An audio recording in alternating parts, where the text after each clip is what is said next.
All right, guys, pictures up. Pictures up. Pictures up. Let's roll sound. Rolling. Rolling. Sound speeds. Camera speeds. 2. Asham. Take 2. Mark. Settle. Set. And action.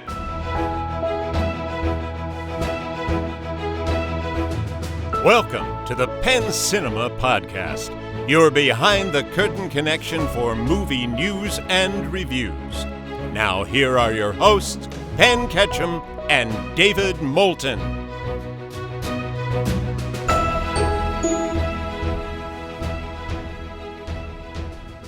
Welcome to the show. I'm David Moulton. And I'm Penn Ketchum. What's up? Penn, welcome back. Welcome back, David. No shield. It's been a minute. No shield. We're footloose and fancy free. Yeah. Or as Kramer would say, I'm out there and I'm loving it. Oh my gosh. Oh my gosh. Yeah. Kramer said that? Yeah. Really? Seinfeld? Yeah. Seinfeld, a real Seinfeld fan would know exactly what I'm talking about. Because then Jerry says to Elaine, don't you see what's happening here? And she says, what? Yeah. Anyway. You're crazy. And then she hops up on the couch. And it's a great scene because as they prep for that moment, earlier in the conversation, you can see Julia Louis-Dreyfus, or Louis-Dreyfus, tuck her legs up under her onto the couch so that when the dramatic moment ready to happens, go. she's prepared to push off. And That's television, baby.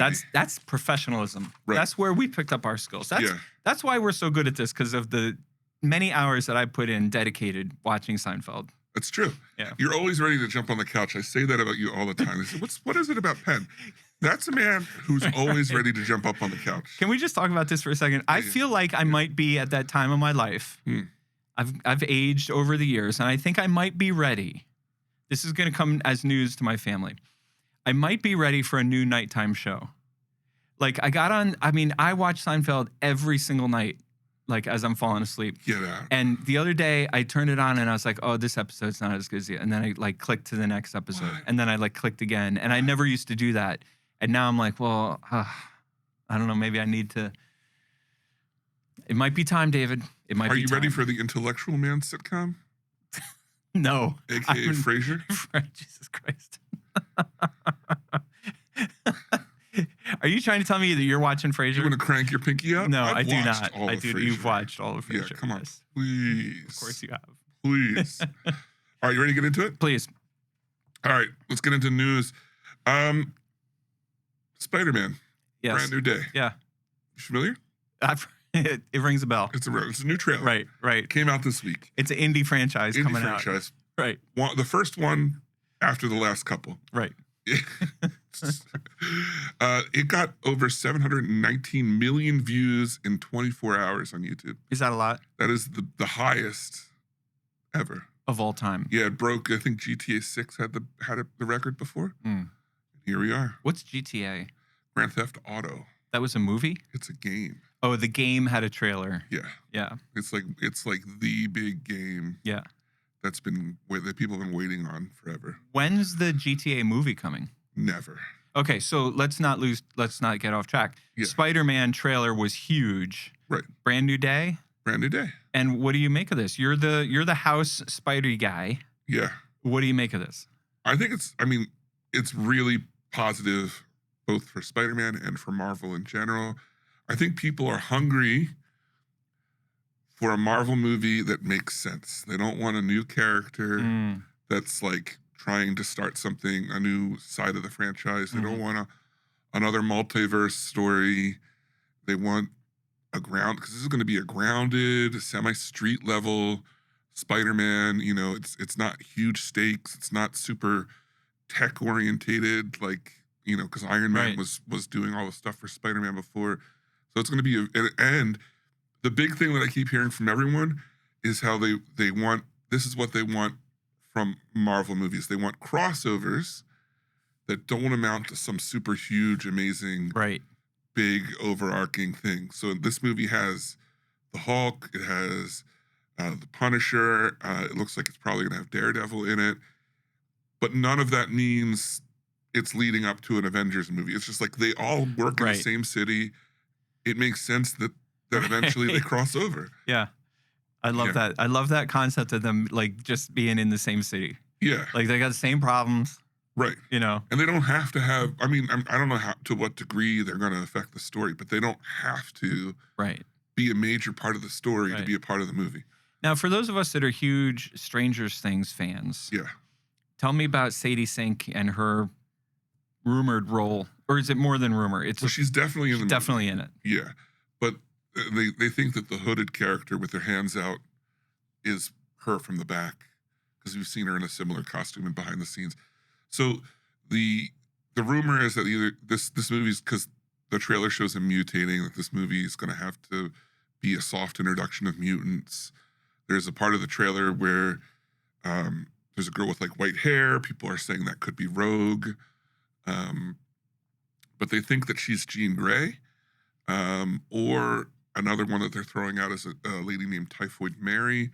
She's probably one of the two or something in between.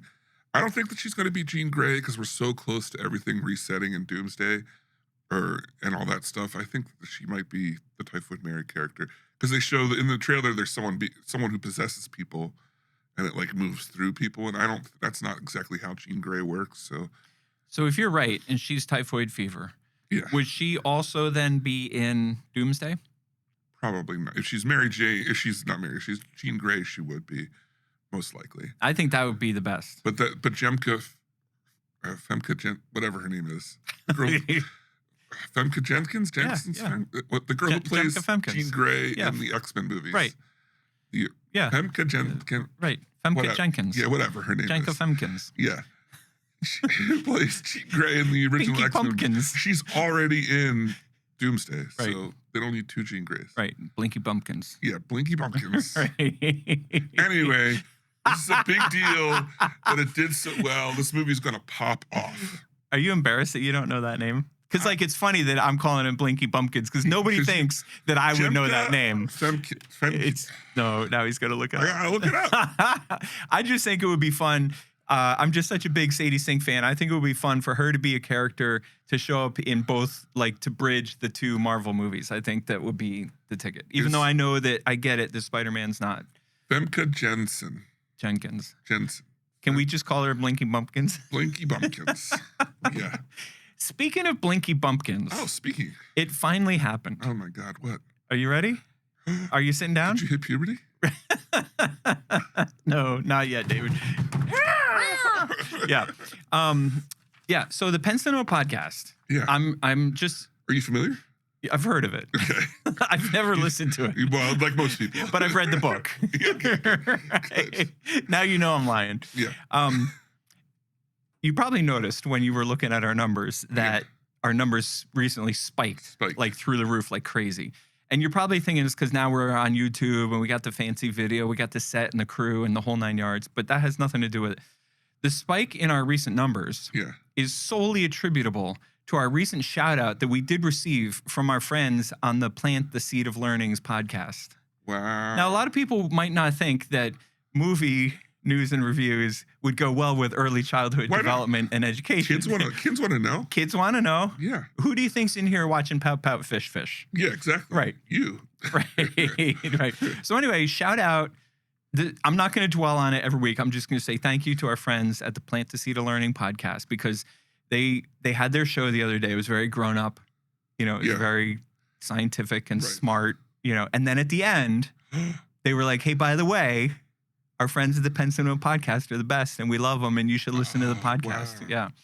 So speaking of our numbers spiking, for real. Right. For real, for real. There's been an interesting thing that's been flowing since we started going to video. Yeah. And it's that our audio podcast has exploded. Really? Yeah. Oh, that's interesting. And that Singapore specifically now has more downloads per month than America. So we're popping off. Is that just some bot? I don't think so. Like, there's no way there's real people in Singapore. Okay, I swear to God, I'm so tired of this. Podcast at pencinema.com. If you are in Singapore listening to this. It's been multiple months. If you write in from Singapore with a verifiable, none of this Chris Hall Productions bullshit. Like, you send us a verifiable video proving that you're listening to us in Singapore, I will mail you this actual mug. Whoa. You will wash it? not one just like it, and Yeah. I won't even wash it. You have to wash it yourself, not in the dishwasher because it'll melt off. Yeah, but you have to hand wash it. Yeah. Put some Windex on it and stuff, Yeah. and I will mail I'm it. telling you, it feels legit. Podcast@pencinema.com. If you're listening, so that's 2 countries now on our list. We got Singapore and we got Ireland. Well, there's a lot of other countries. No. But I'm saying that the thing here is that Singapore has a greater downloads than America. and Canada's getting pretty close. Well, we do love the Canadians. Yeah. I know that there's many countries that listen to the Pen Cinema podcast. What I'm saying is I'm specifically calling out our friends in Singapore and our friends in Ireland. Yeah. Podcast@pencinema.com. Now I want to tell It's a you new email. the new right. I wasn't going to unveil it this early in the show. I know we got it later in the notes, Right. but Yeah. since we're talking about it, Yeah. we got a brand new email. It's an international email too. It works. It goes over borders. It's good like that. Yeah. Podcast@pencinema.com. Now, the reason why I was chuckling when you first started talking about our numbers, Uh-huh. I was at a great St. Patrick's Day party last night. Whoa, did you wear green? I did. Okay, yeah. And the funny thing is, I was going to wear the same outfit to the show today, Yeah. but I thought, no, I should be consistent. I should have good branding and wear my trademark blue Pen Cinema shirt that I wear every week. And then, so I did not wear this very nice outfit that I had last night. Instead, I opted for my traditional Pen Cinema garb. You sleep in that, don't And you? immediately sat down to take lip, Yeah. to take grief from the whole gang. Everybody's like, Pen, is that the only shirt you wear? Is that the only shirt you own? Should we take up a collection and buy you some new clothes? Yeah. He owns other shirts. It's just all this one. Right. I have 46 versions of it. The funny thing is, if you've worked at Pen Cinema long enough, you got this shirt. I mean, forget about it. We had shirts with our old logo on it. We have movie adaptation t-shirts, like when we did Star Wars, when we did Barbie, like you get like the Black Panther adaptation shirt was great. That was one of our all-time bests. Anyway, so I'm at this party, all dressed in green, right? And I'm talking to this person, this good friend of mine, and God bless her, like she is not, right? So she's asking me all about the show and everything like that. And she's asking all the questions that we've joked around about over the years, a lot like Shady Lady, you know. And anyway, oh, shoot. Remember when your mother-in-law was like, oh, I watch it. Yeah. We didn't have video. Oh, I'm blanking. I started this story and now I can't finish it because she said something really funny to me on the way out, but I got distracted talking about my wardrobe. Who doesn't? But but she said something. She made it sound like it was like a TV show or something. Oh yeah. It was the funniest. I was dying. I was like, all right, listen, I love you to pieces, but I know that you're never gonna find your way to a podcast. Like, there's no possibility, 0% chance that you figure this out. Yeah. Exactly. Oh, I remember what it was. She goes, I'm walking out the door and she goes, okay, I'm going to look forward to watching your website. I was like, okay, this is going to be great. Any day now. Any day now. All right, well, speaking of hilarious things. Yeah. Are you aware that the rapture happened? I am. Yeah. And it's not funny, David. I wish you would take it more seriously. Well, the rapture happened. Yeah. And they took Chuck Norris and we were all left behind. Right. So I guess that sucks for us. Now, let me ask you, like Chuck Norris, one of the all-time greatest martial arts, one of the all-time great actors, period. Yeah. Also one of the all-time great martial arts actors. Mm-hmm. Also one of the all-time great martial arts athletes. Sure. Like this guy what can't he do? There's nothing he couldn't do. Now, I'm going to ask you a question. Are you good with Chuck Norris movies? Like, can you name some Chuck Norris movies? Yeah.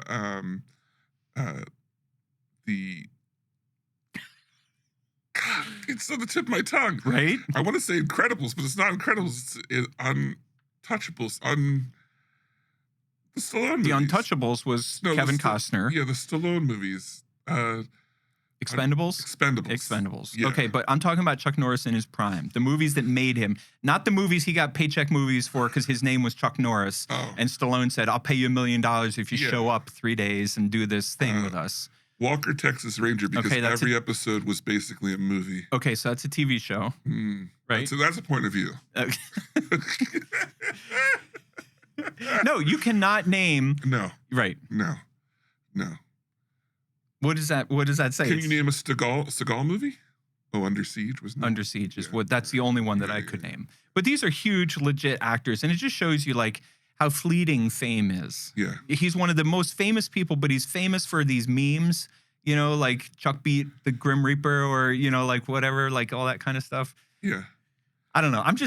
I don't mean any disrespect. The guy's wildly talented. No. I just missed it. I feel like he was a little bit before my time, way before your time. And there's Man, Walker was on when I was. Walker was on. Yeah. But. Was he a bigger TV star than a movie star? Oh, yeah. Okay. Heck yeah. Maybe that's where I'm coming off the rails. Because I'm reading all about him. And I'm like, I didn't know that. I didn't know that. Walker Texas Rangers was huge, as you would know. Yeah. As a big TV guy. Huge TV guy. Yeah. But I'm friends with a guy who's just really getting into Yellowstone. So that kind of does make me a pretty big Texas Walker Ranger, Jolly Rancher guy. That guy watches hat videos. Right. Big time. Huge. Yeah. Huge hat guy. Big hat guy. Now here's the question. Yeah. Did people freak out when they found out that That I knew what? When people found out that he died, did they freak out around you? I don't know his name. I only know it because of the internet. Because I've had multiple people like either tell me about people they knew who were like freaking out or came to me with like a bajillion questions. No. How did you find out? I was like, Facebook. Found out about Chuck Norris dying? Yeah, it was like Facebook. And then other people were like, why do you think he died in Hawaii? It's like, I don't know. He lived there? If I die in Hawaii, that job well done. Yeah. You don't need to ask any questions. Just be like, it's Hawaii. God bless him. He was on the beach. And that's, I can't believe he died in Hawaii. Well, what killed him? I don't know. He's 86. Like, time? We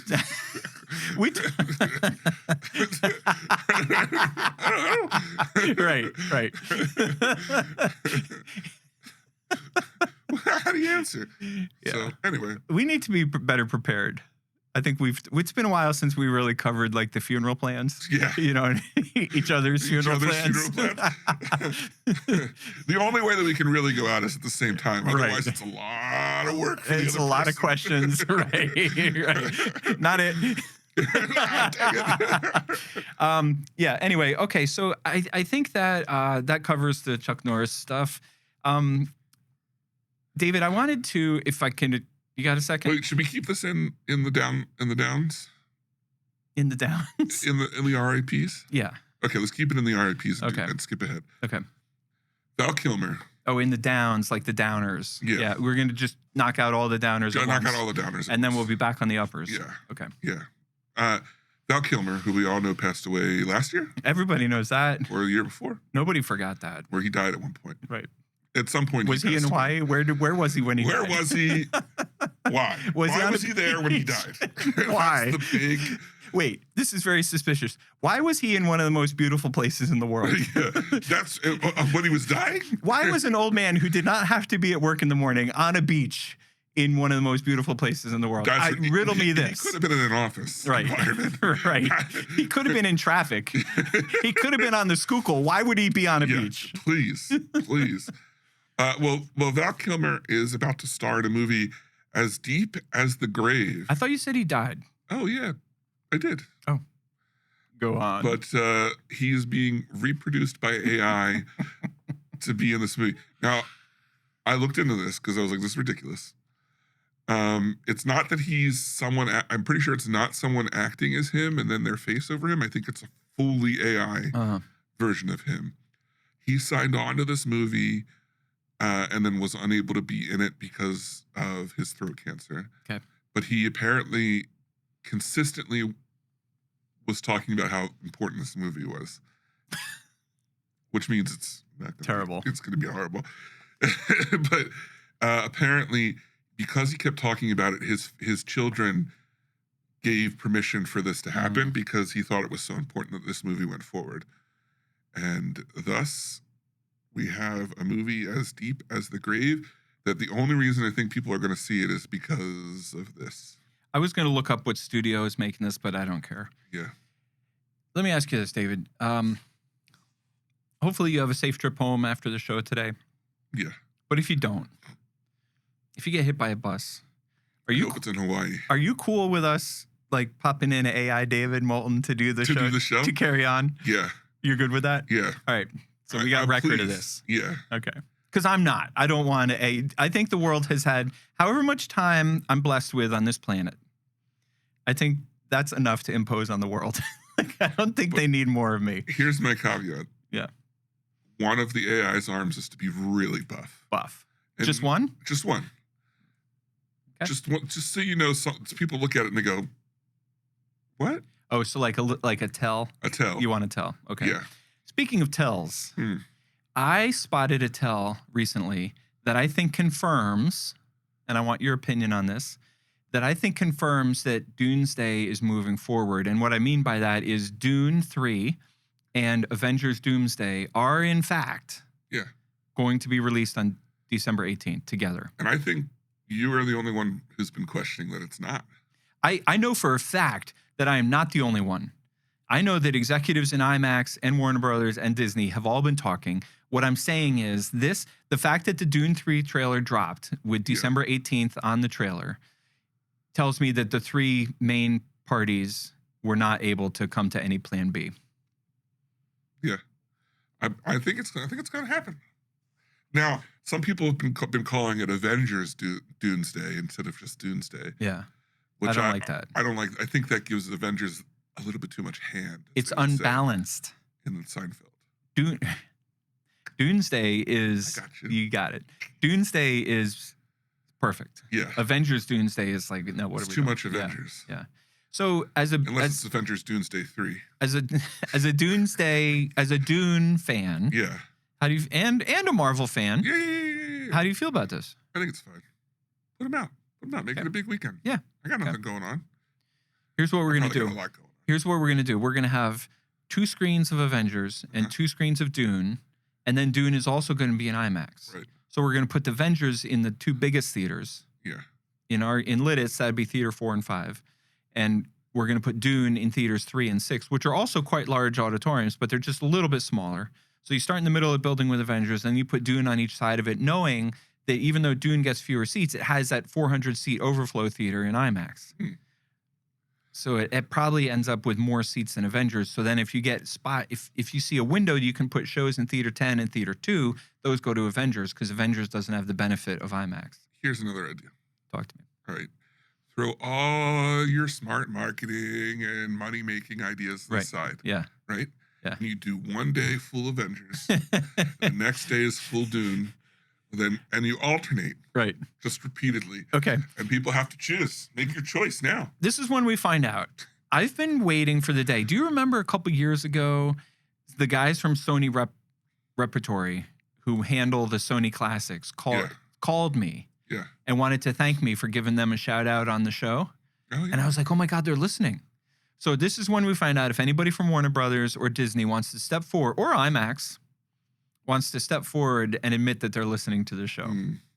I would love to hear what you would have to say. Do they have the cojones? Do they or do they not? No. Yeah.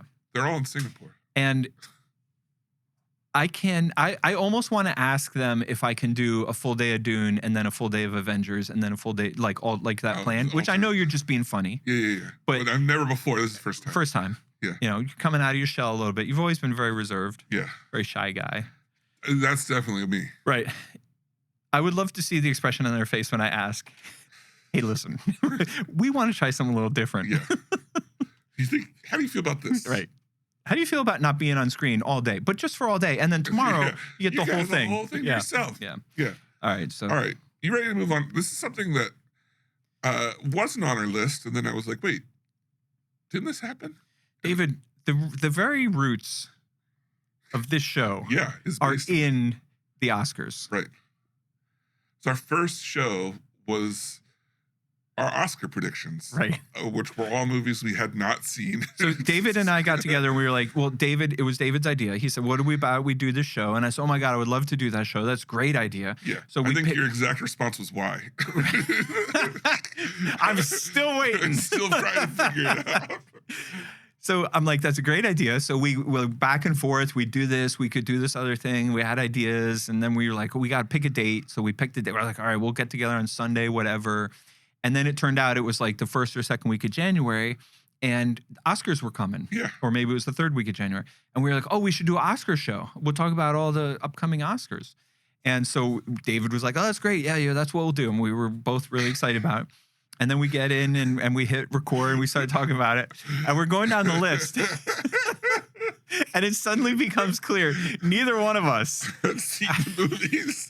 had seen any of the movies. We had no idea. So we're blindly picking. Right. We're like, I don't know. It was great. Yeah. And that set the tone for the show that we've never veered from that tone.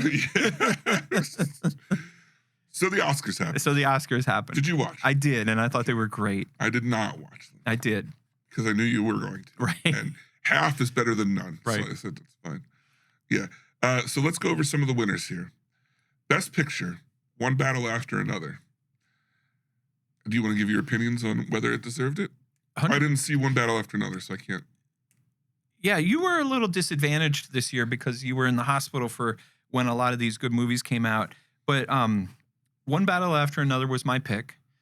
And it was my pick both ways, meaning Okay. I thought it was Best Picture, and I also thought it was going to win Best Picture. Okay. Yeah, so I was cool with that. Cool.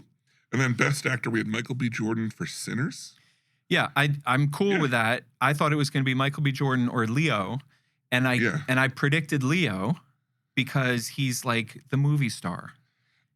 And Didn't he already get his Oscar? That Yeah, he's been, But he got his Oscar for Revenant, but they made him wait like years and years and years Right. to get his first Oscar. And I think sometimes voters want to see a movie star like earn their, pay their dues before they get their first Oscar. So I thought they would make Michael B. Jordan wait a little bit, but he was incredible in Sinners. Yeah. I mean, he played dual roles, so. If anything, I thought that was going to work against him because some voters would see that as gimmicky. But I don't have a problem with it. Those were my two. I thought it was going to be Leo or Michael B. Jordan. Yeah, and when Jordan got it, I thought that was great. I didn't see Robert Pattinson up there from Mickey 17. No Bobby Batts. That'll be Bobby Betts. All right, and then the home run of the night, Best Actress Jessie Buckley for Hamnet. Which we both predicted. Yeah, which I think is beyond well-deserved. I mean, Best Supporting Actress. Hang on. Before you move on from Best Supporting or from Best Actress, we just saw her in The Bride. The Bride! Bride! Do you think she hangs on? Can that movie stay fresh in Oscar voters' minds long enough? Is she going to be in contention next year? For The Bride? Could she go back to back? Ooh. And let's follow this up with a better question. What was she better in? I'm not saying which did you like better. What was she better? Which movie showcased her acting chops better? Hamnet or The Bride? Hamnet was straight drama. Right. I think that wins. You have to watch the whole movie. Like, if you just watch the beginning of it, I wouldn't give it to her, but the whole thing. Right. Whereas if you just watch the beginning of The Bride, you could be swayed by just a clip. But overarching, I think Hamnet for sure. I don't think that The Bride makes Oscar contention just because not enough people saw it. And it didn't do well, and it came out so early in the year. Yeah. I fully agree with you. But it was a great performance. Yeah. All right, Best Supporting Actress went to Amy Madigan from Weapons. That's the older lady, right? The crazy lady. Yeah. She was awesome. And I loved the actress. I didn't know she was married to Ed Harris. She's like a lovable old cranky old lady, came up and, her acceptance of the award was brilliant and just very authentic, and kind of a little bit sassy. I thought she was great. Best Supporting Actor Sean Penn for One Battle After Another. What do you think? That was what I predicted and what I thought. That's who I thought should win, and I love the fact that he didn't go. I love a good little revolutionary, anti-establishment, basically calling out all of Hollywood, saying you guys are complicit. You guys are all wrapped up in this, and I'm not going to come to your stupid awards thing and accept this little thing. Although I did find it was interesting. Like a week later, he was at some other awards. No big deal. Just get bogged down in the details. And then the final one we're going to cover is Best Animated Feature was K-Pop Demon Hunter, Penn's pick of the year. He officially saw 10 to 15 minutes of it. Technically saw it. Yeah. Technically, it played within his house. Right. I could hear almost all of it. Could you? Not really. Hearing and listening are two different things. All right, but you watched it. Yeah. You thought it was Best Animated Feature. I think it deserves it. All right, shall we move on to trailers? I think that's all the news fit to print. Oh, That was a good one. I'm getting my groove back. I'm also thinking next week I might move my arm over that because I feel like I'm not. It won't. Oh, yeah, I mean, well, it won't. All right, this week, There's David, an we option to drill a have. hole in the table for it. That's this week I'm we have. serious. This week. There's an adapter. I know. All right, this week we have 9 trailers. That's a sign from God. Yeah, We did order you a new arm. Okay, It's, cool. it's not here yet. it's coming. Yeah. This week we have 9 new trailers. I'm sure I know your trailer of the week. Do you? No, I don't. I'm going to guess that your trailer of the week is Spider-Man Brand New Day. Okay. Is it? Yeah. Yeah. And my trailer of the week is neither of the big 2. I have a really strong runner-up. Yeah. And it's not Dune. And I was going to say it's not Dune. Yeah. And I bet it rhymes with Wild Horse 9. Yeah, it does rhyme with that. Okay. Yeah. All right, let's start at the top. David, we already discussed it a little bit, but the first trailer so far, which is David's trailer of the week, is Spider-Man Brand New Day.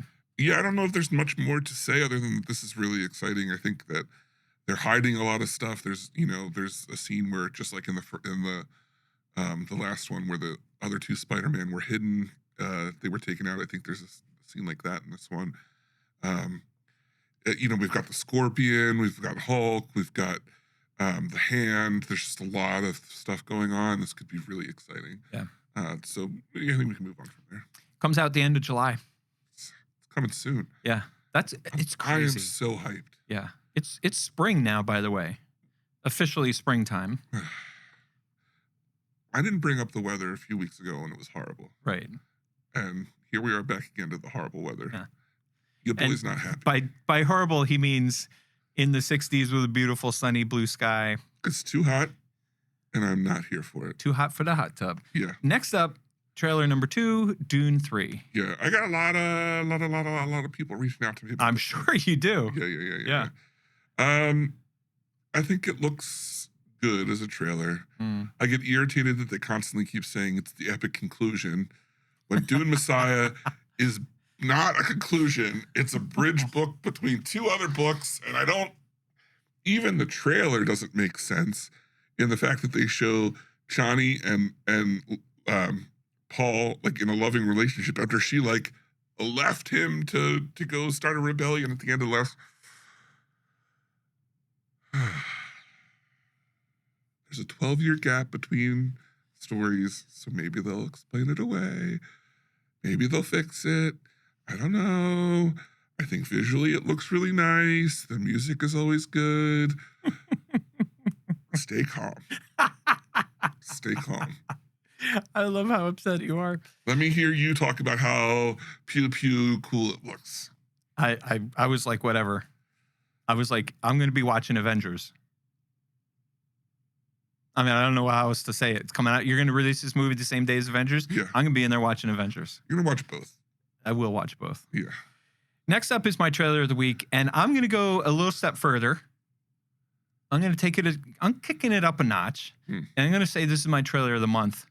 Oh. I forget if you were invited, so I'm sorry if this is like awkward, but we have a new trailer of the month club. I didn't get the invite. They didn't. You know what it is? You have to be a part of the trailer of the week club for a certain amount of time. Oh, right. And I let my subscription lapse. That's it. That's what happened. You gotta, yeah. Well, anyway, I'm a member of the Trailer of the Month Club. Yeah. It's the gift that gives the whole year round. And I'm putting Wild Horse 9. So I was looking at trailers, and I saw this new trailer, and I was like, I don't even know. It's from Searchlight. Yeah. You know. And I'm like, okay, I guess I just got to watch it, because it's probably some weird artsy thing. Artsy fartsy. And I loved this trailer so much. And don't ask me what it's about because I don't really know what it's about. It appears to be an older, like, gangster hitman type of guy with a younger gangster hitman type of guy. And the two of them are, like, constantly squabbling. And they're, traveling around England or Europe or somewhere? I think they're in Ireland. Ireland. And it just looks incredible. So listeners, I don't always tell you this, but it's worth watching. Like get on your Google get on your Google machine and type in Wild Horse 9 and thank me later, because this trailer is incredible. So I can't wait to see this They're movie. traveling around. What is one of the guys, John Malkovich? Yeah. Yeah. They're traveling around. He's so good as a grumpy old man. Right. And it's a slightly younger guy and an older guy. Yeah. Is the other guy Bob Odenkirk? It's not Bob No. Odenkirk. It's I can picture him. It's the guy who played one of the villains in an Iron Man, I think. Anyway, it doesn't matter. So they're traveling around. I don't know if they're doing jobs or if they're on a vacation. I think they're on a vacation or something. Like together. in between In hits. between. But then the overarching thing is that the old guy runs his mouth and he's very loud about what he does. Mhm. And he's as he's getting older, he's pulling a lot of attention. So the younger guy has to kill him by the end of the vacation. Right. And he doesn't want to. Chaos ensues. Chaos ensues. I think this looks absolutely fantastic. Yeah. Yeah. Speaking of absolutely fantastic, next up we have Scary Movie 6. Okay. You said that there's a new trailer. I looked and there were no new trailers. Okay. Next up from Lionsgate, we have Beast on Okay. April 10th. Yeah. Penn, I don't know how to tell you this, but I believe this movie is going to be a colossal flop. And Well, me and my nephew Cam, Yeah. who, by the way, is about to graduate from high school. Well, Can you imagine that? is he ready? No, he's not ready. Once you're And on the he's other side. he has not graduated from high school yet, and he's already taking college classes. Get out of town. How does that work? Remember when the girls graduated college? Or Yes, was it Marley's party that we had? Or Kayla's party that we had? Yeah. A big party. it was crazy. Yeah. There was a pool. They just grow up There's a so party. fast, David. So anyway, Cameron and I and Uncle Yeah. Mike, we will all be watching this movie, and we are pumped for it. Wow. So when the three of you are in the theater, You train so you can breathe, so you can think, so you can win. Come on, that is gold. this movie looks like Awesome. it should be on TV. Is that what you're trying to say? Awesome. No. I'm not. I'm gonna be. When does this come out? It comes out the week after Super Mario. Perfect timing. Only because there won't be any competition. Right. That's the only reason people will see this. This movie is going to be great. I'm not saying that it'll. Well, I am saying it's going to be bad. I'm saying it's going to be bad, and people aren't going to go see it. That's what I'm saying. All right. Well, speaking of terrible looking movies, Oh, next, yeah. next up we have Bus Boys, which David made me watch. Yeah, because we're consummate Oh, professionals. right. I always forget that part. Yeah, it's crazy, right? Because we're consummate professionals, we watched the trailer for Bus Boys, Mm-hmm. which is a David Spade Mm-hmm. movie Mhm. that looks like a David Spade movie from the late 90s. Yeah. The same kind of humor. We saw like the slapstick, not slapstick, but the quick wit of Naked Gun comedies is coming back. We have Scary Movie coming back. Apparently, this kind of movie is coming back. I don't think that this is going to be the most hilarious thing in the world, but I think the timing is right. I don't know if I'm just getting older Yes. and lamer. Yes. Want to go more? Better lookinger, smarter. I got to tell you, my reaction to this, like, I like raunchy humor as much as the next guy, Yeah. maybe more. And I'm a fan of colorful language. But this trailer to me is just like too much. Yeah. I'm not here for that. I don't think we're the audience. I think this will be good for the audience that it's for. I think it's funny that they seem to be playing the same characters that they played in their 20s and 30s. Yeah. Like, Right. yeah. So, Yeah. I don't know.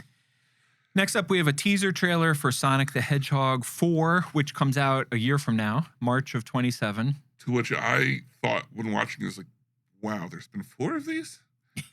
I know that they're good. I know that they're popular. Yeah. That's no hate, but it just is crazy that there's 4. Yeah. You know what's even crazier? What? That we're talking about 2027. Yeah. I mean, it's not going to be long. We're going to have a movie that comes out 2030. 30, 30. David. Can you imagine that? I haven't even hit 30 yet. Right. I'll be 100 years old then. Yeah. Next up, we have a movie that I'm interested in, but maybe the only one. No, I'll watch it. I think it looks good. Savage House. It's a period piece. Yeah. And you know how I love a period. do I'm love like, just, period you pieces. know, But it's kind of a situational comedy. Is that Yeah. the right word? seems like It's it. called Savage House, and it's the basic premise here is you've got this family that's losing status, and the Duke is going to come visit, so they have an opportunity, if they can fake it to make it, that just the Duke visiting positively will get them back in positive standing. Right. And just the comedy that ensues in them trying to get themselves ready for this Duke to show up. Right. Yeah. I'm all for, because I like that it's comedy of that era, but it also looks dirty. Yeah. Like, it looks like realistically dirty. Yeah. Yeah. I wish a Duke would come to my house. Well, I don't know what to tell you. The Duke of Earl's busy. It's busy. Yeah. Last but not least, we have Shaun the Sheep, the Beast of Mossy Bottom. And this had a great quote in it. You know how excited we are for Sheep Detective. Mm-hmm. Remember, because in the trailer for Sheep Detective, they said it's a herder mystery. Yeah. Yeah. Oh, snap. This one, they say, get ready for some sheep thrills. You know what I love about this? See, it's like cheap Oh, thrills, what? but sheep, because it's Shaun the Sheep. I'm So glad you instead of explained saying that to me, cheap 'cause thrills, get right ready for over some my cheap head. thrills, but because the movie's about sheep, they said, get ready for some sheep thrills. How many people did it take in a room to come up with that? A good bit. A lot, right? A lot. So this is by the same people who did like Wallace and Gromit, Chicken Run. Chicken Run. I think that this looks like a fantastic kids movie, and I love the timing. It comes out at Halloween when everything else in the theater is going to be bloody, gory, hack and slash, no kids stuff. This is going to be great for kids. Will it be a huge hit? I don't know, but it's going to be a great alternative. I have a prediction. Yeah. It's bold. I hope Abacus is watching because he should write it down and hold me to it. I'll bet that Spider-Man Brand New Day Yeah. is still in theaters when what's it called? Shaun the Sheep opens. I That's think some Folgers in your cup. that's part of waking up, It's David. bold, man. You got Spider-Man in July, late July, Yeah. and it easily runs all through August. That's like just You easy. think it's still going to be there? And then I'm saying, I bet you, because it's so good, it's going to run through September. And that puts it at like 9 or 10 weeks, and you start losing shows. And then I think in October, you're holding it for a couple shows a day. And then I think by middle of October, late of October, it's still hanging on for a show a day. That's my prediction. Okay. You heard it here first, ladies and gentlemen. That's some bold Folgers. The best part of waking up. That's how you shear the sheep. That doesn't work. I mean, I David. didn't That's have the not- people in the room. Yeah. It didn't quite work. All right. So this week, my trailer of the week was Spider-Man Brand New Day. Penn's trailer of the week was Wild Horse 9. And my trailer of the month club. Oh, sorry. It's Yeah. trailer of the month and week. Right. Wild Horse 9. Very nice. Oh, so refreshing. Yes. Okay. Ready for our review this week? Born ready. This week we're reviewing Project Hail Mary. Every now and then we get a movie.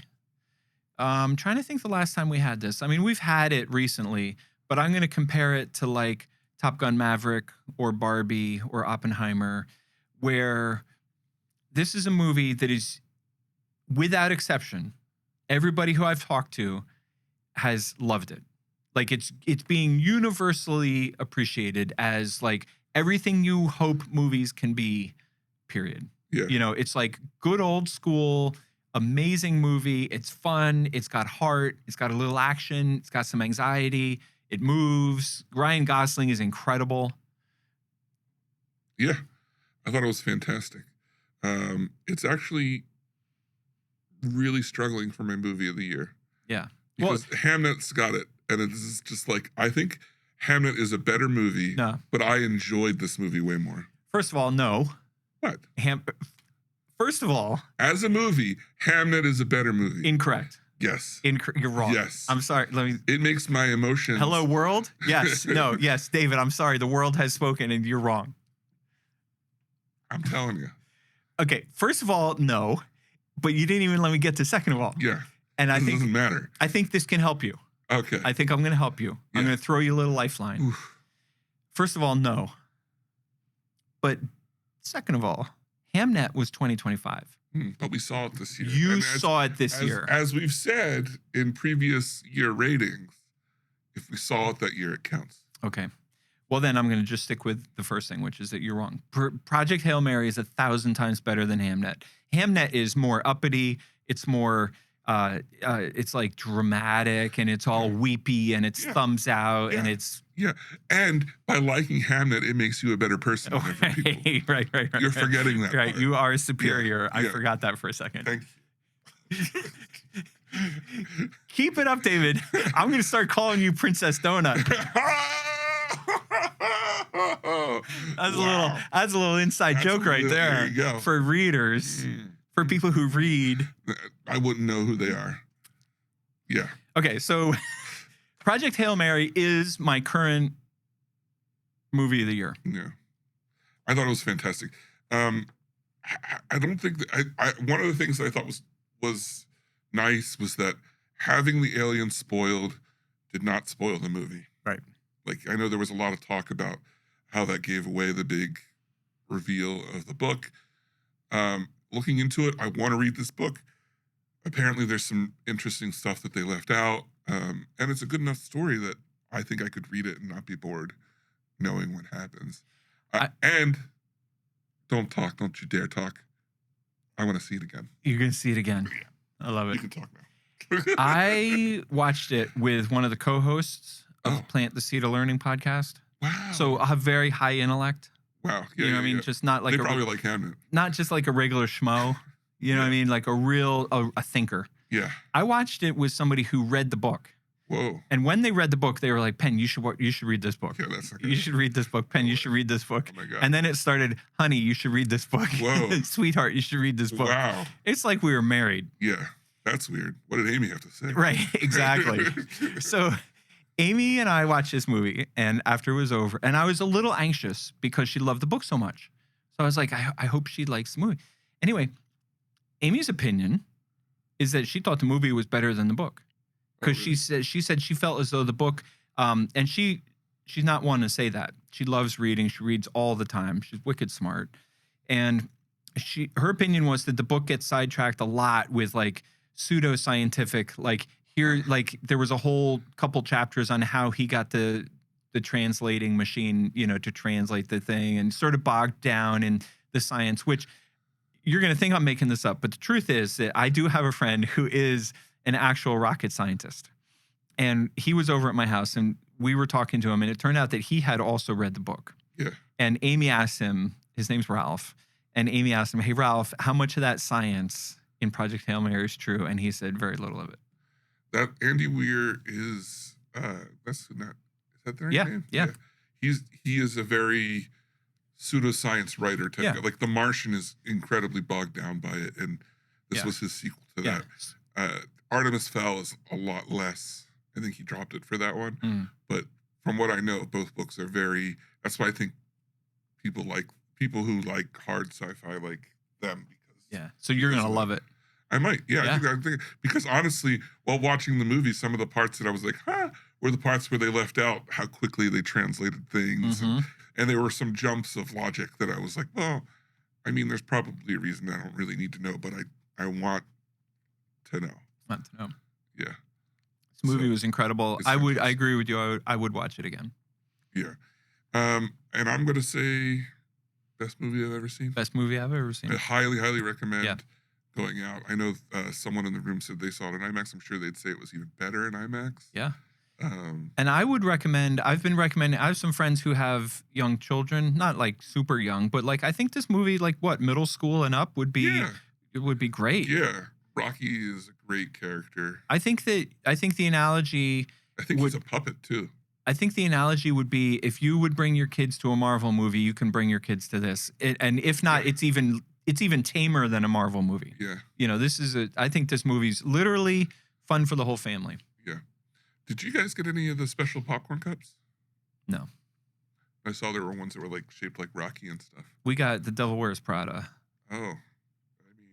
We also got Trojan Horse popcorn tubs coming for Odyssey. Oh, nice. So we ordered a case of them. What about the Super Mario ones? You get the Yoshis? Yeah. Nice. We got a case of the Odyssey Trojan Horse popcorn tubs. And when the case arrived, there's only 8 of them in the case. And we were like, wait a minute, that's not going to work. Hold up. Hold up. You gonna get some more? We're going to get some more. We have already ordered more. So Project Hail Mary, we both agree, is the best movie we've ever seen. Yeah. And next week, we're going to spin around and watch a totally different type of movie. Yes. Ready or Not 2, Ooh. the R-rated slasher hunting, not slasher, hunting, I don't know. It's a comedy horror. I think it picks up right at like Yeah. it's like back-to-back sequel from the first one. I'm really looking forward. I'm glad we're reviewing it because that means I don't have to see 2 movies in 1 week. Right. Because I wanted to see it. I know, because it's tough for you. It's hard. It's a tough life. Right. So, you know? So, all It right. ain't easy. So we're both giving it best movie we've ever seen, best movie of all time, and next week is Ready or Not 2. Now, are you ready for the next segment? I guess. What's that? I don't know. I forgot that we weren't doing this one. Well, we should do that one like right when you say best movie we've all seen, then hit the, Yeah. and then say That's a wrap? that's a wrap, cut, Cut? something like that. I don't know. We need a better one for Yeah. that. If you have suggestions, Ideas. send the clips to podcast@pencinema.com and I'll look at them. Yep. All right. So next up, we have listener feedback, questions, comments, so forth, so on, and more. Look, there's a lot of interesting stuff happening this week, right? There's some drama. Yeah, and There's some accusations were made. yeah, and I'm curious. Yeah. So we're gonna stop here at the start at the top. Sure. All right, I'll take this one, and it's Sounds like you're gonna have to land that plane. I'm putting you in very good hands. This man is the best. He'll get you down. Just do exactly as he says. What's that from? you don't know who that is? No. You want to hear it again? Yeah. Sounds like you're gonna have to land that plane. I'm You putting love you this in very person. good hands. This Is man this is Kate the best. McKinnon? He'll Yeah. get you down. Just do In what? exactly as he SNL or? says. Yeah, and it's a skit where she gives it to James McAvoy, who's got Yeah. a thick Right. Scottish accent, trying to tell someone how to land a plane. Okay. All right. So Nick Landis playing already. He says, I thought Project Hail Mary was quite good. I had problems with the book, and this mostly solved them by leaning into the don't tell, which is exactly what we were saying. I do think the weight of the story was lacking a touch with what they cut from the book, but Gosling and Holler did a fine enough job with the time available to them. Lastly, I just wanted to say thanks for bringing back Interstellar in IMAX. It really was such a great treat. I saw Hail Mary on Friday and then Interstellar on Sunday. So let's just say I'm an expert at interstellar space travel now. I will say I got pretty hit by this cold that I had last week and unfortunately missed Interstellar. That was the day that I was at my worst. Somebody who's near and dear to the show had requested a DCP, meaning a digital non-IMAX version of Interstellar to play. No. And we played, so on Wednesday night, we had Interstellar in IMAX with well over 100, pushing 200 people. I forget if it was 180 people, 190 people. It was a big crowd on a Wednesday night for Interstellar in IMAX. Yeah. And we also had Interstellar in the main building. Yeah. Just for the fun of it, right? What's interesting about that is we had almost 30 people choose. So if you have 200 people in IMAX, that means there's still 200 seats available. Yeah. But 30 people were really excited to see Interstellar, but wanted to see it in the main building, which I thought was an interesting, I don't know what that means. I'm not like making any statement. I'm just saying, I made a little mental note that the next time we play like an IMAX special, I'm probably going to book the regular version in the main building because it brought out a little crowd. Yeah. You know, on a Wednesday night, I'll take it. Yeah. I'll take 30 people. I'll take 25 people. Nice. Yeah. Nice. Oh, There's one thing I want to add about Interstellar. I have another thing I want to add too. So you go ahead. One problem with Hail Mary is missing a key component that the great modern sci-fi films all have. That was Matt Damon. Interstellar and The Martian. I thought you were going to say Hans Zimmer. No, I just was missing Matt Damon. Yeah. Yeah. I thought it was refreshing. I mean, Ryan Gosling was incredible in that. I didn't need to star him, but I need to show up. What I wanted to comment on in Nick's email, because it's unclear, but the timing of when he sent this email means that he must have seen Project Hail Mary. Did they do 70 millimeter releases? Oh, I don't know. Because he sent the email before, like if he had seen Interstellar on Sunday, that was before Project Hail Mary opened. That's what I thought when I saw this. No, that is exactly right. Yeah. So if he had already seen Project Hail Mary when he saw Interstellar, then either he's got his timeline accidentally mixed up, or what I'm really interested in is, did he go see Project Hail Mary at a 70 millimeter screening or a special? He must have. He's the type of guy to do that. That's what I'm saying. Yeah. So Nick, what's up? 70 millimeter? You like that? Was that worth the trip? Like, what's up? Yeah. Let us know. This one comes from a very special person. Are you ready for this? One of our new favorites. Yeah.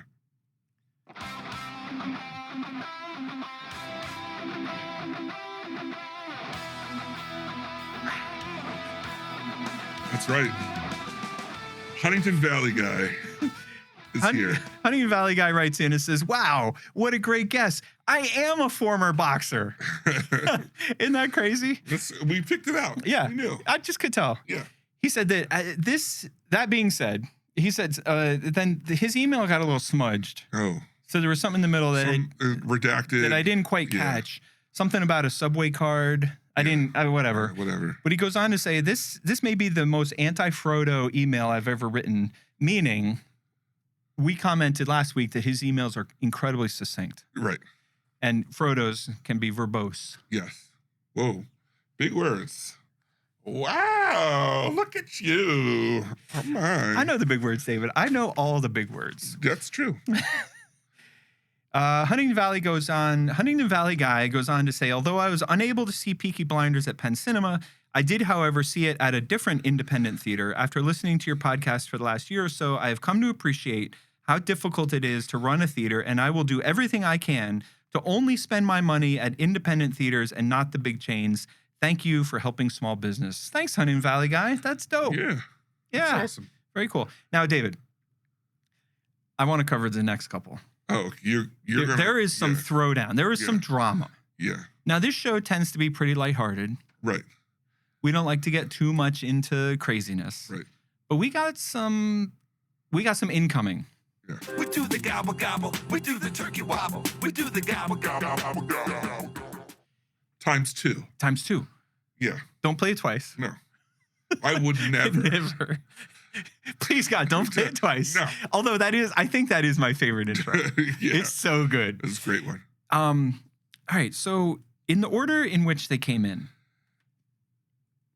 Here's the question. Yeah. I don't want to dox anyone, but say that I don't know what dox means. Call anyone out for who they really are. Yeah. But say that someone had a wife. Right. What would that wife's first name be? Mystery. No. No, really. Oh, really? Yeah. Probably something that rhymes with Laura. Okay, so it would be something that rhymes with Laura. Right. Because No. I don't want you to solve any crimes here. Okay. I see where you're going with this. No. Yeah. We should have talked about this ahead of time. Maybe we should have. Right. Shoulda, coulda, woulda. Shoulda, coulda, woulda. Yeah. Didn't, wouldn't, can't. Okay. I don't know what the opposite is. Didn't, wouldn't, can't. I don't know. All right. Can we get back to the object at hand? Do you want to start over? No. Okay. All right. I'm all confused Right. now. The problem at hand is I'll just start because we have some listeners who don't know what I'm talking about. No. All right. Mystery Gobble wrote in and said, so I'm watching episode 326 with Mrs. Mystery Gobble in the room, and you guys, meaning us, read an email from her about Jabba the Cat. Do you remember that? Yeah. We had the little thing about name. This was before Penelope, for obvious reasons, had a name. Yeah, Penelope, for obvious reasons. And you guys read an email from her about Jabba the Cat, and she is looking at me. The wife is looking at Mystery Gobble, saying, is this me? Is this you? Mystery Gobble goes on to say, I'm flummoxed and bamboozled, two very big words.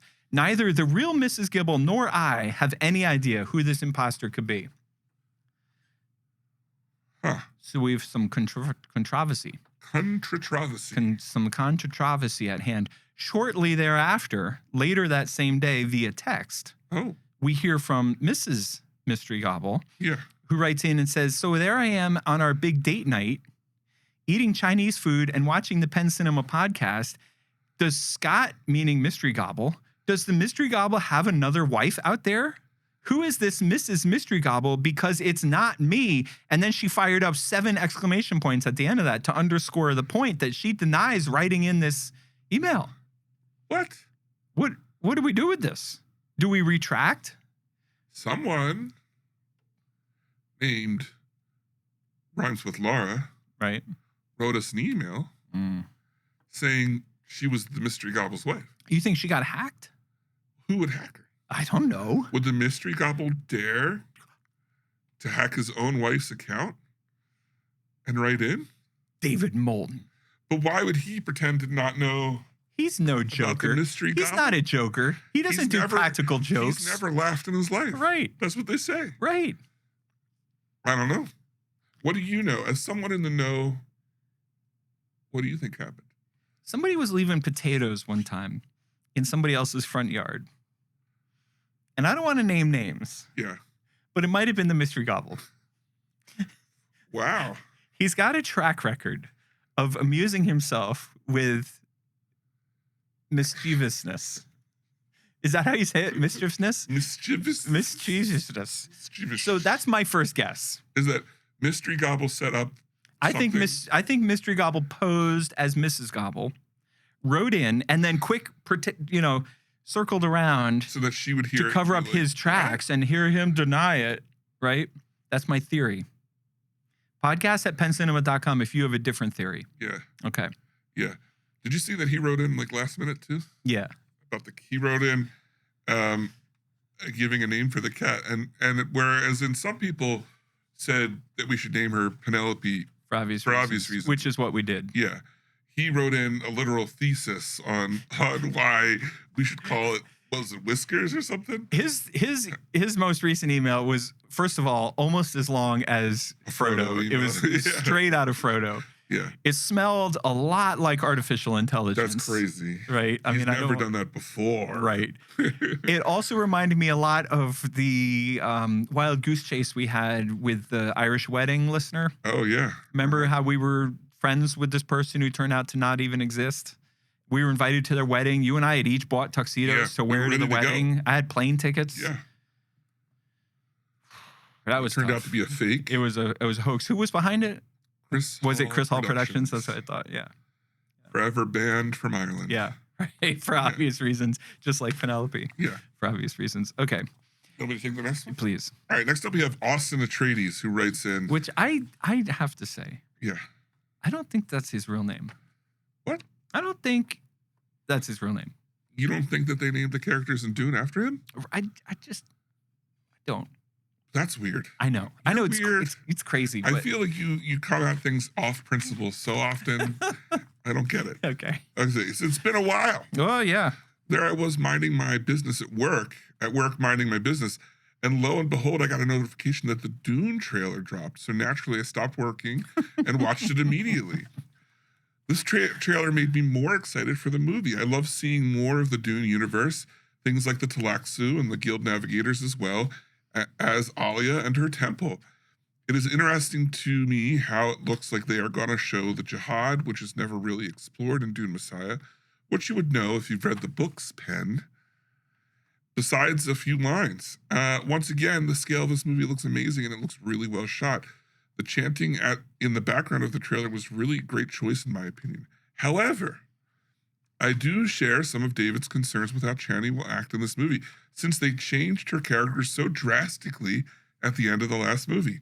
We do get a shot of Alia, so I am wondering when this time jump happens in the movie. Overall, great trailer, and I can't wait for December. One more thing. My wedding is in less than a month, and I'm trying to figure out how to spread the word of the Penn Cinema podcast at my wedding. Any idea? We'll cover that on the outro. Okay, cool. Look, first off, congratulations again on getting married. I know we've already said. Yes. I think he's totally right. It's in the book is 12 years, but the big difference here is Alia looks like she's in her 20s at minimum, played by Anya Taylor-Joy. But in the last movie, she wasn't born, whereas in the book, she's already like 6 or 7. So I don't know. We'll see.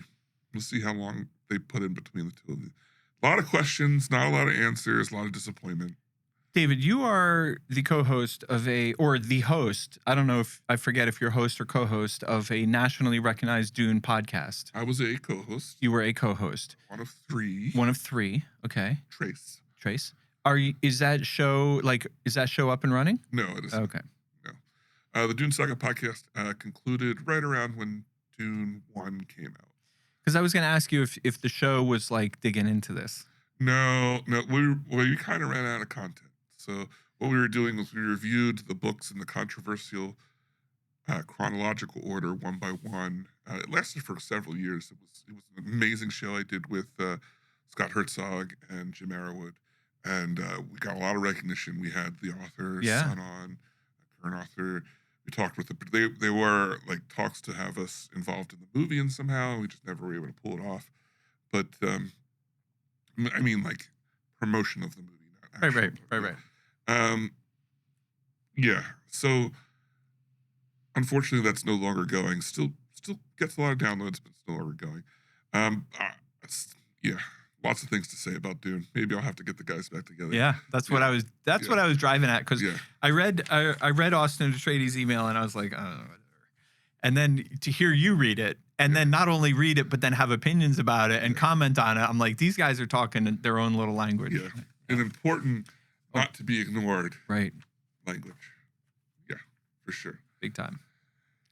Do you have anything else to add? No. Okay, so that's all the listeners' feedback. If you want to be a part of the show like these people, best way to do that is go ahead and email us podcast@pencinema.com. Penn, one of the things that some of the other emails we're all asking is that everyone wants to know, what's up with you?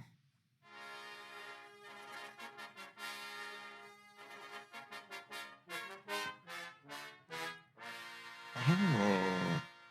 We always get it ready right in the nick of time. Yeah. I'm going to keep it quick because I got news. Oh, please. My family and I continue to enjoy Extracted. Okay. And we continue to have to suffer. Okay. Suffer through. By waiting week to week, episode to episode. Okay. Which I hate. Kayla and I are also seriously enjoying that 70s show. The more I watch that show, the more I like it. Okay. But the big news. Okay.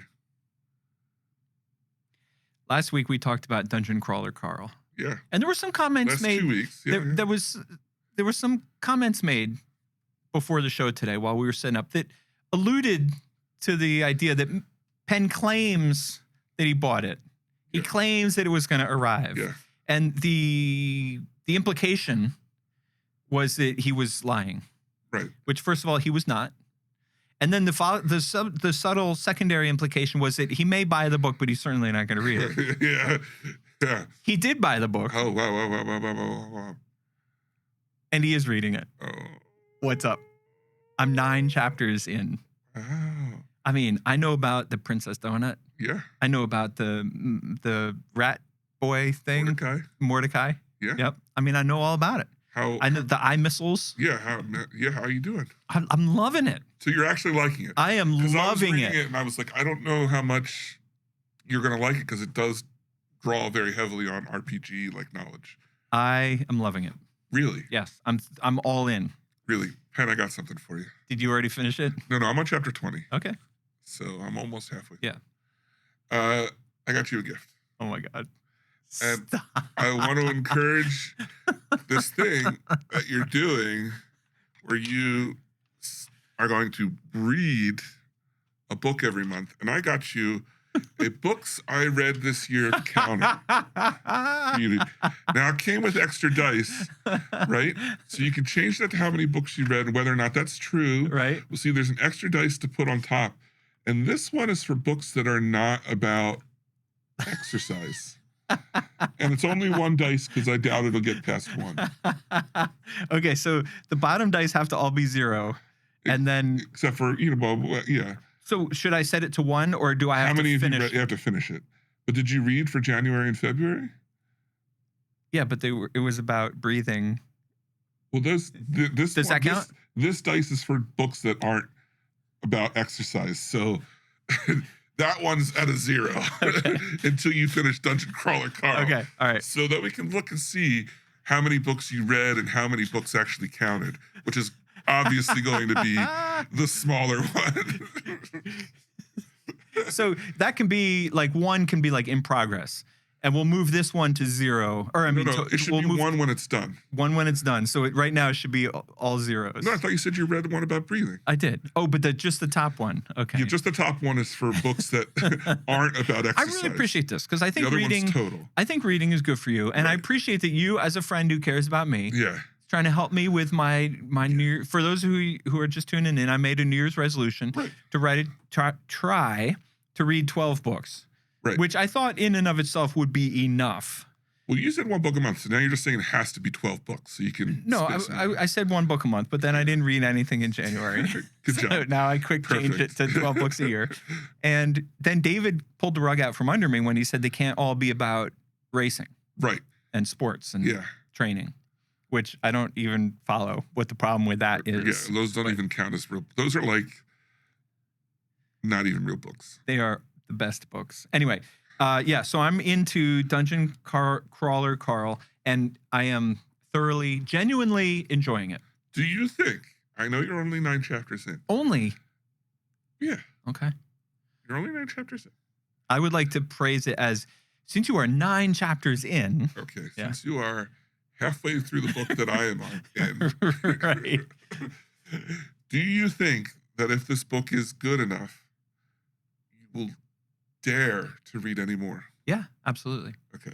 I thought the question you were going to ask is, will they make... I'm reading this book picturing the movie. Yeah. I'm already casting who I want in all the different roles. Nice. Yeah. Nice. Obviously, Bill Murray is the cat. So we'll move in. You want to know about me? I do. Okay. So I'm also reading Dungeon Crawler Carl. Surprise. Dungeon Crawler Carl. Yeah, I am 20 chapters in. So I'm almost halfway. You're only 20 chapters in. I know. Yeah. Oh my gosh. Almost done part 1. I'm enjoying it. It does skirt the almost too referential part thing that I was talking about not liking. But I am enjoying. When you play a game, you go through the tutorial, and that's always kind of like the hardest part to get to do because it's not as like interesting as the later stuff.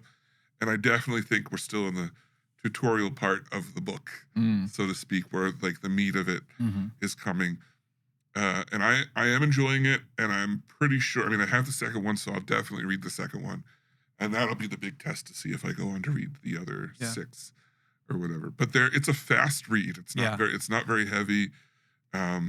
And you can sit down and read an entire chapter like in a couple minutes. Yeah, it's real quick. Yeah. So I am liking that about it as well. Other than that, I've been I started playing Jedi Survivor, which I'm having a little I'm enjoying it while I play it, but I don't have real drawback to it. Like I don't sit down and go, I want to play. I've had more draw to read the book than to play the game. But it's while I'm playing it, I enjoy it. So anyway, that's my thoughts on that. I was outed by a guy downstairs, kid that works here. Where there's a little lull in the activity, and I came walking up, and we were standing around getting ready to make small talk, and kid goes, "Hey, Penn, what games do you play?" I don't know. What are you talking about? He's like, you play games, right? Right. Come on. What games are you into? What games do you play? Dutch Blitz. That's the best thing I could come up with. I guess I got to up my games. Got to up your game. So what are you supposed to do? Are you supposed to be reading books and playing games and watching movies? Yeah, come on. No. Get lazy. That's a lot. Even my mom plays games. Right, I know. Yeah. All right, next week we're watching Ready or Not 2. That's right. The sequel to the heavy hitter Ready or Not. Yeah. Actually, the name of the new movie is Ready or Not, Here I Come. Yeah. Was Ready or Not 2, Here I Come? Is that what it is? I don't know. There's like they were unclear on that. I'm looking forward to it. Look, if you want to be a part of the show, best way to do that, podcast@pencinema.com. That's our new email address, podcast@pencinema.com. But say you want to support the show and you have a wedding coming up. Right. Well, this is most clearly demonstrated. Everyone saw She's Out of My League. Everybody saw that great, classic, beautiful movie. He brings the girl over, and the guy's sister is talking about her wedding, describing how the groom is going to wear an orange tuxedo, Home Depot on the back. And it's one of the funniest lines. Yeah. The delivery is perfect. The setup is perfect. It's great. And what I've been noticing. Yeah. You get all the wedding magazines, right? I do. Yeah, right. Yeah. I mean, I'm always prepared. you're on those lists. Yeah. What guys are doing now is they're getting jackets with Listen to the Penn Cinema podcast embroidered on the back of their jacket. Because what happens is at some point in the day, you're going to end up at the front of the church, unless you have some kind of different type of wedding, and you're going to have your back to the crowd. And the priest or the officiant is going to be talking to the crowd, and you're going to feel rude because you got your back to them. So you want to give them something nice to look at. So what you do is you get your jacket. Yeah. What's the word? Bedazzled. You get your jacket bedazzled with Listen to the Penn Cinema podcast. And that's what all the cool kids are doing. Yeah. So you kill two birds with one stone. First of all, you're super cool. You look amazing. People are coming up to you all day being like, dude, you look awesome in that jacket. Can I borrow it later? Can I borrow it? Right. Yeah. And then second of all, you're helping out the show, which is great. Yeah. I've heard even more that, you know how sometimes wedding dresses are passed down? I've heard that on the trail they've been putting Listen to the Penn Cinema podcast. This way, it goes for multiple generations. Right. Just like our show. We'll surely do. So, but say you're not getting married. Right. Or you're already married. You're already married. In that case, just tell a friend or tell your spouse. Yeah. Better. Although have your spouse write in or pretend to be your spouse. Right. And write in. Right. Exactly. Yeah. All right. Well, once again, for the Penn Cinema podcast, I'm David Moulton. And I'm Penn Ketchum. Take care and party on.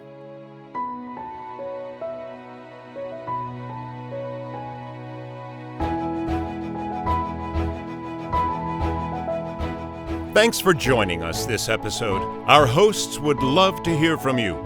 To contact the show with your thoughts and reviews, email podcast@penncinema.com. This podcast is a production of Penn Cinema. Escape to the movies at Penn Cinema, featuring crisp digital projection, killer sound, reserved seating, and premium power recliners. With locations in Lancaster, Pennsylvania, Wilmington, Delaware, and Huntington Valley, Pennsylvania. Showtimes and tickets available at www.penncinema.com.